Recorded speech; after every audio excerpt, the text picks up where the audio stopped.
നിങ്ങളിപ്പോൾ ഈ കണ്ടുകൊണ്ടിരിക്കുന്നത് കാനഡയിലെ ഫാദേഴ്സ് ഡേയോടനുബന്ധിച്ചിട്ട് ഒരു വിൻറ്റേജ് കാർ ഷോ നടന്നു. അപ്പോൾ അതിൻ്റെ ഈ വിഷ്വൽസാണ് നിങ്ങൾ കണ്ടുകൊണ്ടിരിക്കുന്നത്. പിന്നെ ആദ്യമേ തന്നെ ഒരു കാര്യം പറഞ്ഞേക്കാം, എനിക്ക് ഈ കാറുകളെ കുറിച്ച് ഡീറ്റെയിൽസ് ഒന്നും അറിയില്ല. അപ്പോൾ നിങ്ങൾ ഈ കാണുന്ന ആരെങ്കിലും ഇതിനെക്കുറിച്ച് അറിയണവരുണ്ടെങ്കിൽ ഇതിൻ്റെ ഡീറ്റെയിൽസ് കമൻറ്റ് ചെയ്യേ. അപ്പോൾ ഈ കാണുന്നതാണ് ഇതിൽ ഏറ്റവും പഴക്കമുണ്ടായിരുന്ന കാറ്.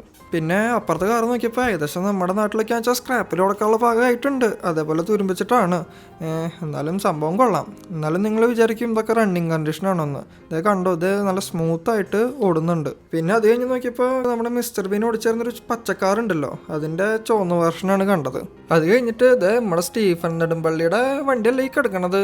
അതും കഴിഞ്ഞ് അപ്പുറത്ത് നോക്കിയപ്പോൾ കുറച്ച് നമ്മൾ ഈ പണ്ടത്തെ ബ്രിട്ടീഷുകാരൊക്കെ യൂസ് ചെയ്തിരുന്നു പറഞ്ഞ ടൈപ്പ് കാറ് കണ്ടു. പിന്നെ ഒരു വമ്പൻ ട്രക്ക്, പിന്നെ അത് ഒരു ജീപ്പ് പോണു വിത്ത് AK-47 ആണെന്ന് തോന്നുന്നുണ്ട്. അതേപോലത്തെ ഒരു മിഷൻ കണ്ണൊക്കെ ആയിട്ട്. പിന്നെ ഇപ്പം നിങ്ങൾ കണ്ടുകൊണ്ടിരിക്കുന്നത് ഞാൻ യൂട്യൂബിൽ മാത്രമേ കണ്ടിട്ടുള്ളൂ കേട്ടോ.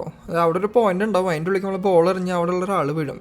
ഒരു വീരൻ ബോൾ എറിഞ്ഞിട്ട് വീഴാണ്ടായപ്പോൾ നേരെ പോയിട്ട് കൈകൊണ്ട് അമർത്തി ഇതേ പോണു അങ്ങനെ വെള്ളത്തിൻ്റെ ഉള്ളിലേക്ക്. അത് കണ്ട് നീങ്ങിയപ്പോൾ ഉണ്ട് ഇതേ ഒരു വലിയ ക്യൂവ്. അപ്പോൾ ഇതെന്താ സംഭവം എന്ന് അറിയാൻ വേണ്ടി നോക്കിയപ്പോൾ ഉണ്ട് അവിടെ നമ്മുടെ ഈ ഹോട്ട് ഡോഗ് കൊടുക്കുന്നുണ്ട്, അതും ഫ്രീ ആയിട്ട്. പിന്നെ നമ്മളെന്തിനാ വെറുതെ കളയണേ. അപ്പോൾ നമ്മളൊന്നും നോക്കിയില്ല, നേരെ ഒരു ഹോട്ട് ഡോഗും മേടിച്ച് കഴിച്ചു. അപ്പോൾ ഇന്നത്തെ വീഡിയോ ഇത്രേ ഉള്ളൂ. ബൈ.